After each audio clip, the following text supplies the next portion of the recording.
Hello लस्सो नमस्ते सबैजनालाई मेरो दिदीबहिनी दाजुभाइहरूलाई। अब मेरो चाहिँ आजको काम चाहिँ बिहानै डन्डीको टिप रहेको छ है, हेर्नुलाई है। मेरो चाहिँ यस्तो छ है, गाडी चाहिँ खासै डन्डीहरू बोक्ने, जाली त्यस्तो पाइल गेजहरू बोक्ने, अनि त्यस्तो ब्लगहरू बोक्ने। यहाँ दाइहरूले लोड गर्दै हुनुहुन्छ। मेरो चाहिँ अरू गाडीको स्ल्याब भन्दा चाहिँ अलि लामो नै यसरी जोडेर बनाइएको छ क्या।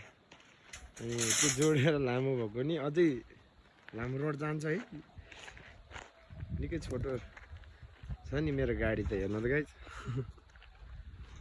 ठाउँ पनि यति राम्रो छ कि ल हेर्नु न, चारैतिर डाँडा काँडा बिचमा छौँ त हामी त। ल हेर्दै गर्नु होला कस्तो हुन्छ। छोटो मिनी भ्लग बनाउन गइरहेको छु म आजको दिनबाट। सबैजना हेरेर माया र सपोर्ट गरिदिनु होला। म कसरी लोड गर्छ, कसरी खाली गर्छ, कहाँ जान्छ मेरो गाडी, के गर्छ, म हजुरहरूलाई सबैलाई देखाउनेवाला छु। हेर्दै गर्नु होला है।